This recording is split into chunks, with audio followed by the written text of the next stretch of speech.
Hi, I'm Rod Anderson from Sandbox Brand Marketing. And today we've got another story from Smile with Sandbox. Today we're with Chris.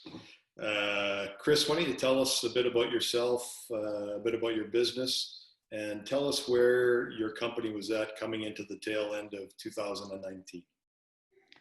Hi, Rod. My name is Chris Izquierdo. I'm the CEO of the Facto Technologies. We're a consulting and products company specializing in IT consulting with offices in Edmonton, Calgary, Regina, and Toronto.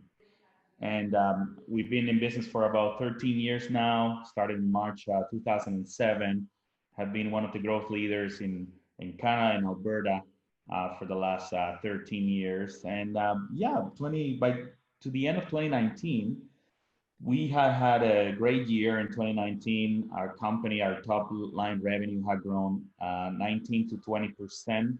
Our bottom line revenue had grown as well, and we were investing in R&D. We were doing a lot of the work. We had a plan into the tail end of 2020 that everybody in the management team and the leadership team was excited about. Right. So things are rocking pretty well for you, and I've had the pleasure of knowing you, Chris, for several years. And you've got a really powerful organization there. Tell us a bit about then we come into 2020 and we're facing this global crisis that everybody's dealing with.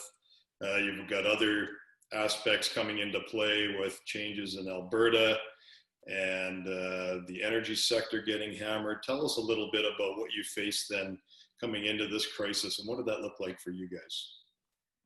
Yeah, so we're a national company. We have offices in West as well as Eastern Canada or Central Canada in Toronto, and but the bulk of our workforce is in Alberta, and the bulk of what we do is in Alberta.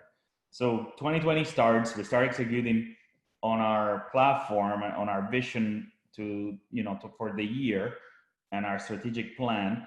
And I still remember vividly. I was in San Francisco actually at a conference when COVID-19 hits in the United States, and then shortly after in Canada. Like I left on my birthday in February for this conference, and I'm coming back at the beginning of March, and the last day of the conference gets canceled. And that was a very strong indication that something is not right. You don't usually cancel conferences when people have traveled to attend, right? The first thing we did is send everybody home that same week or the week after. Everybody was working from home. But then we started analyzing what's the economic impact, what's going to happen in our world, right? And how do we prepare for it? So that was that turning point when we realized, okay, it's not going to be business as usual, and it's not going to be quick either. This is going to take time.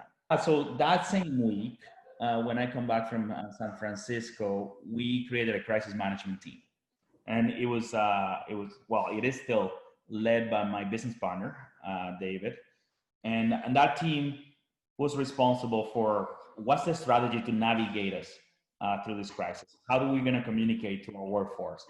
What kind of programs can we qualify or not for? How are we going to look into that? And then what we did is we shift our corporate strategy. Like our corporate strategy wasn't going to survive 2020 the way it was, right? So we need to shift it into this crisis management mode in which we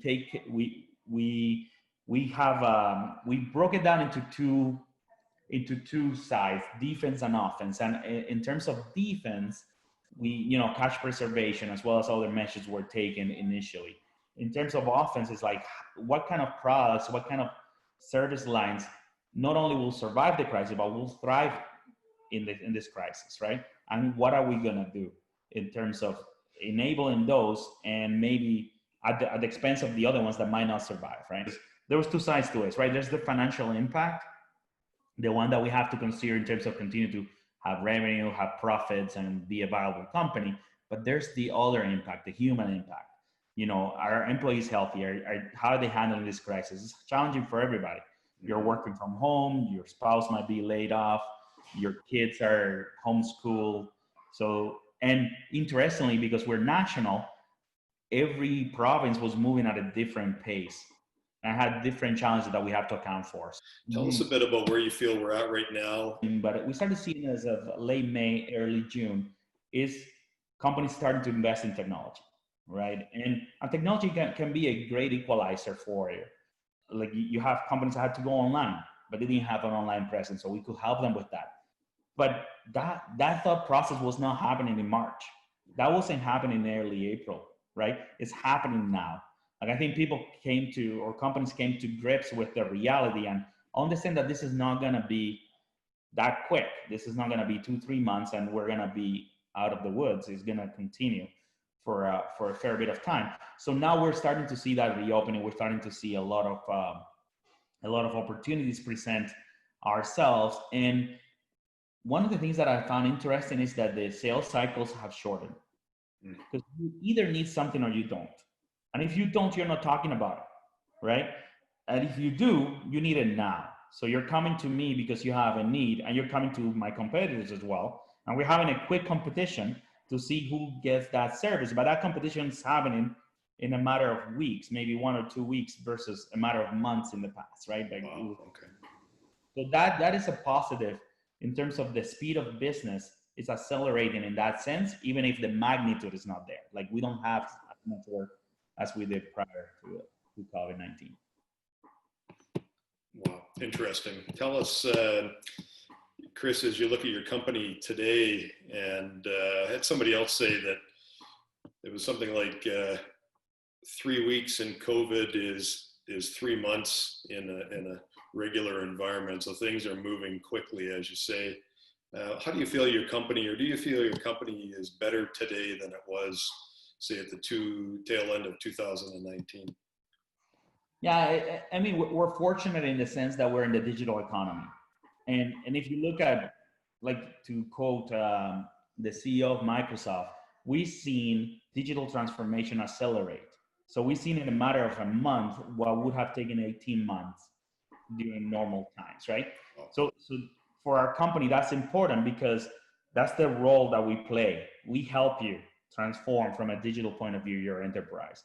We make you more efficient. We give you new lines of business. We have an innovation framework that allows you to innovate. And then we have an implementation framework that takes that innovation and turns it into reality, right? So all that is important for us, and it's going to play a good role for us going forward. So we're starting to see that. We're starting to see that change, those seeds of change on how innovation is and how companies are realizing that innovation is the way forward. There's this concept of innovation economy where you have to come up with novel ideas in order to move forward. It's important, and we have applied that internally to our organization as well. So one of the things that we did is we look at all our service lines and figured out, okay, what kind of message and what kind of offers would resonate with our clients given the current times. And we started to focus on those. We didn't say no to everything else, and everything else continued their own, its own progress, but there was 3 or 4 that we really focus on. And we put the marketing efforts, the sales efforts into to try to generate the revenue that we need to sustain our company going forward. Would you be willing to share with the other visionaries and people that are viewing this, what is a message that you're finding is being well received by your marketplace? Well, there's a couple of things. So we have Sparrow, which is a communication platform. Everybody's working from home, so communication all of a sudden becomes more important than it was in the past. It was always important, but companies sometimes focus their efforts somewhere else. But when you don't have this cohesive unit that comes to work every day, that you bump into on the hallways, that you have, chit chat, that is really important. Those accidental collisions that happen in a workplace are not happening anymore. Now you need to have a way digitally to force those. And our Sparrow platform is one of those potential ways you can do it. So one of the things that we did initially is we offer Sparrow for free for 3 months. No commitment. I know you're hurting from a communication point of view. We'll help you out. we'll set you up. If after 3 months you don't want to pay for it, that's okay. We'll back off and so on. And that was fairly successful. The other one is the management of your IT resources. So we have a managed application services team that specializes in supporting your environment, supporting your applications, making sure that they're working and operating. If, as we go into the pandemic and everybody goes home, there was companies that were ill prepared for that shift, but their applications need to continue to run, because if they don't, you have a problem with your customers, which will just accelerate the challenges that you're experiencing, right? So we also provide a month free of support, as well as a number of incentive for you to outsource some of that to us. And then the last one that I probably want to mention is we look regionally. Where else in the world can we do business? And it has always been in our roadmap to go to the United States, but it was in the roadmap. It's not something that we were actively working on. As soon as COVID-19 hit, as soon as the price of oil in Alberta dropped significantly, or in the world dropped significantly, which affects proportionally our business in Alberta, we started looking south of the border. I started to, start focusing our marketing and our sales efforts there, and we're starting to see some early success in that geography. Chris, thank you so much. What a great story, and your company is an amazing company at DevFacto. I want to thank you for taking the time today to share your story with everyone, and we'll sign off from here. Thanks, Rod, and everybody have a good day, and things will get better. And don't waste the crisis. I think it's a time for innovation, and we will all get through this together.